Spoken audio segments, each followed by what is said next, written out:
Pai do Senhor, mais uma vez, irmãos.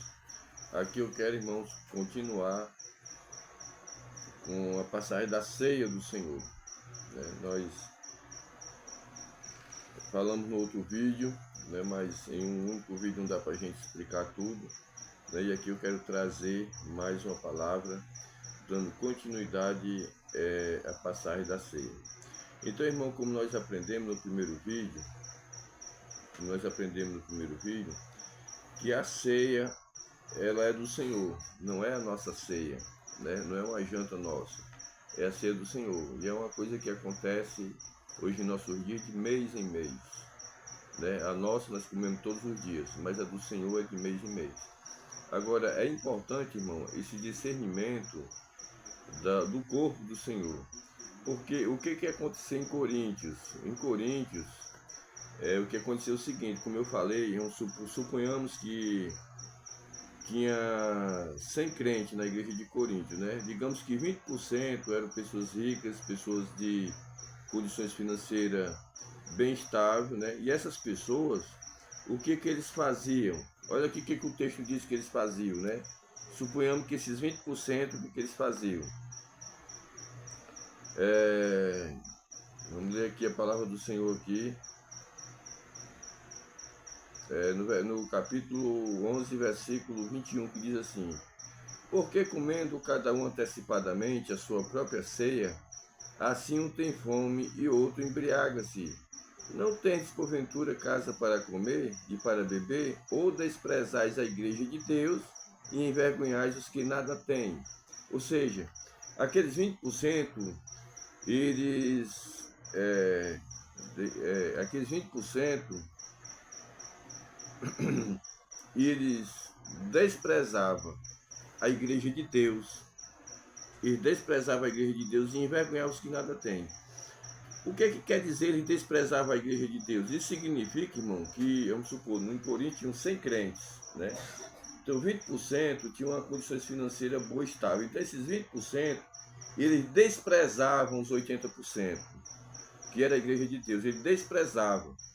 Desprezava como? Eles nem convidavam esses 80% para vir ceares com eles, convidavam os amigos, pessoas que nem do corpo eram, não era membro do corpo, não era crente, não era da igreja. Eles convidavam os amigos para vir comer e beber com eles.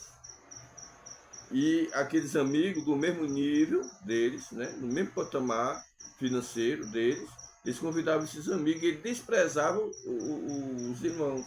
Então, eles estavam se condenando porque eles não estavam sabendo discernir o corpo do Senhor. Aquele era o momento em que o corpo de Cristo, que era a igreja como um todo, cada membro unido, ia participar da mesa do Senhor, no reino de Deus, ia participar da ceia do Senhor.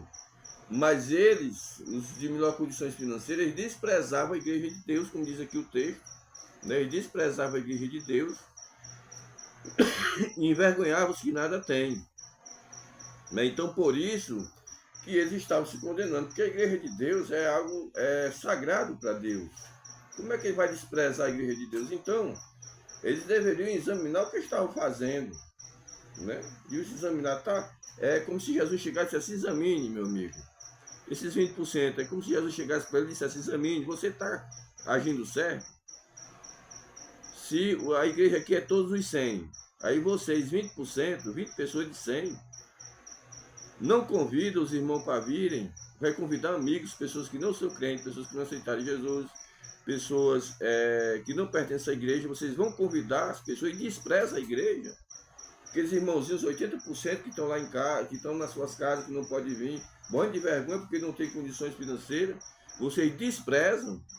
Então, ao ele desprezar essa igreja, Porque Jesus Cristo, ele tem um apreço grande pela igreja, ele ama a igreja. Tocar na igreja ou mexer com a igreja é mexer com a menina do olho dele. Está entendendo? Então, ele estava fazendo isso para a própria condenação. Ele está fazendo para a própria condenação. Então, dando aqui continuidade, no versículo 22, diz assim, do capítulo 11, Diz assim, não tendes porventura casas para comer e para beber? Ou desprezais a igreja de Deus e envergonhais os que nada têm? Que vos direi? Louvar-vos-ei? Nisto não vos louvo, porque eu recebi do Senhor o que também vos ensinei. Então, tudo que Paulo passou para os irmãos de Coríntios foi o que ele recebeu de Deus. Paulo não estava implantando ali um novo ensino, uma nova regra, não. Ali Paulo já tinha recebido do Senhor Jesus. Então, irmãos,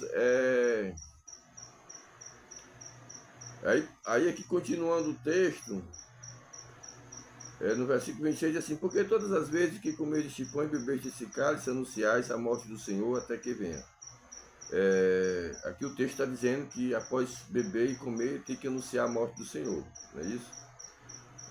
Porque qualquer que comer este pão e beber este cálice do Senhor indignamente, será culpado do corpo e do sangue. Então, quem comer indignamente será culpado de quê? Do corpo e do sangue. Sabe por quê? Culpado do corpo e do sangue, porque não soube discernir o corpo do Senhor. Então, discernir o corpo do Senhor, entender o corpo do Senhor, isso é um dever de todo cristão, para poder participar da ceia do Senhor corretamente. Aí ele diz aqui: examine-se, pois, o homem a si mesmo, e depois coma deste pão e beba deste cálice, porque o que come e bebe dignamente, come e bebe para sua própria condenação, não discernindo o corpo do Senhor. Ou seja, se você não discernir o corpo do Senhor, se você não souber discernir o corpo do Senhor, e tomar a ceia do Senhor sem saber discernir, você será culpado do corpo, do sangue do Senhor, e estará fazendo isso para sua própria condenação, não discernindo o corpo do Senhor. Então, resumindo, os crentes de Coríntios, eles estavam fazendo a antiga Páscoa, eles estavam rejeitando o que Jesus ensinou a ceia, né, que simbolizava o Novo Testamento. Eles estavam rejeitando isso aí. Então, rejeitar isso aí é rejeitar Cristo. E eles estavam participando, realizando a velha Páscoa, né, e assim desprezando a igreja de Deus. Não tinha nem noção do que era a igreja, eles. Desprezando a igreja de Deus, menos que nada tem. Né? Não é o nosso caso aqui hoje, irmão. Eu observo muitas igrejas, vejo que algumas igrejas fazem a ceia erradamente, né? E por isso que eu estou trazendo à luz esse texto, para que os irmãos, principalmente os líderes religiosos, eles possam dar mais uma aprofundadinha no texto, né? E fazer algumas correções, né? Aqui nos nossos dias, a ceia não é errada, ela está certa, estão fazendo corretamente, né? Eu vejo algumas igrejas, eu percebo que faz errado, toma antecipadamente, está errado, né? Outras termina, cada um olha e já vai embora, não fala sobre o sacrifício de Cristo na cruz, né? Que o texto é bem claro em dizer: todas as vezes que comer este pão investigado, anuncia a morte do Senhor. Tem que haver esse anúncio. Então, algumas igrejas não fazem isso, está errado. Então, aqui, irmãos, o irmão Ivano está aqui apontando quem está certo e quem está errado. É o texto bíblico. E eu tenho o maior prazer que os irmãos, inclusive eu, possa me acertar nisso. Se eu fazer algo que está fora do texto, que eu possa me adequar ao texto, que eu possa fazer a ceia do Senhor corretamente, que eu possa tomá-lo corretamente, que o Senhor venha se agradar. E após isto, né, anunciar a morte do Senhor, né, anunciar a morte de Cristo, anunciar a sua vinda para buscar a sua igreja, fazer esse anúncio, porque é um pedido do Senhor Jesus, né? Aqui eu estou lendo nas cartas de Paulo, mas o próprio Jesus falou no Evangelho: todas as vezes que comeste pão investigado, se anunciais a morte do Senhor. Então tem que anunciar, irmão. Tem que anunciar. Tem que anunciar. E tem que anunciar. Após a tomada da ceia, tem que anunciar. Então, meus amados irmãos, finalizando aqui, né?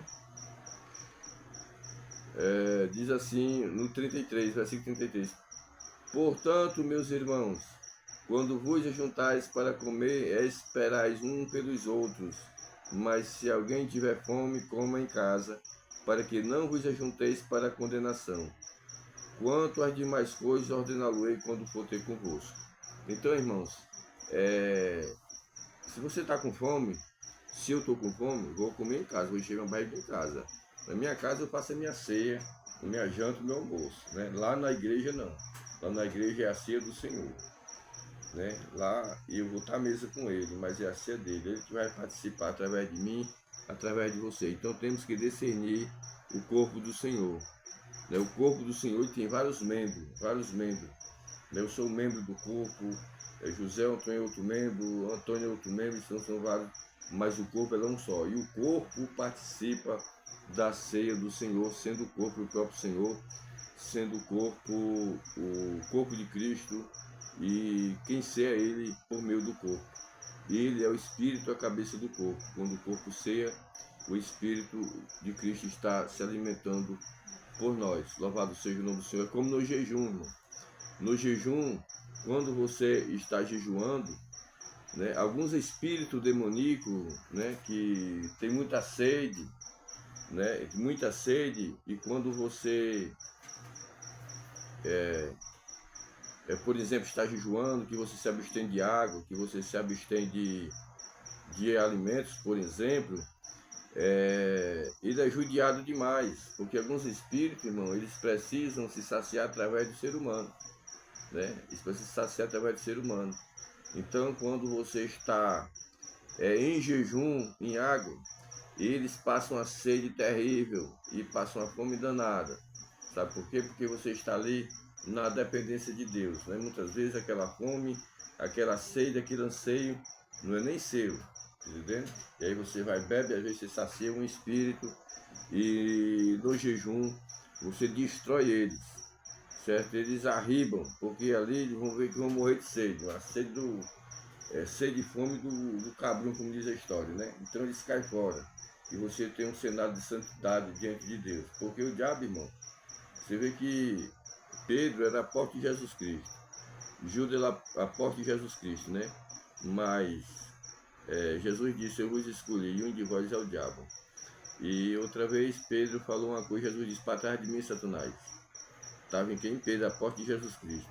Pedro, né? Falou ali pela boca de Pedro, né? Então, esses espíritos, eles se saciam através dos seres humanos. Quando o ser humano sente suas fomes, sente suas sedes, os espíritos, eles se saciam, né? E muitos seres humanos fazem a vontade dele, né? Então, irmãos, mas isso aí é um assunto para outro dia e outra hora, né? E a gente veremos depois os textos bíblicos referente a isso que eu acabei de falar. Então, irmãos, que Deus possa continuar nos abençoando, nos dando vitória, né? Que Deus ele possa abrir cada dia nossa mente para compreender, né, o Evangelho de Jesus Cristo, que nós possamos, irmão, se alicerçar em cima dessas verdades, né? Fazer nossa construção em cima dessas verdades, para que o Senhor tenha prazer e tenha alegria conosco, em nós, né? Louvado seja o nome do Senhor Jesus. Então, irmão, fica na paz, fica na bênção, que Deus nos abençoe, que Deus continue cada dia mais falando nos nossos corações. Amém.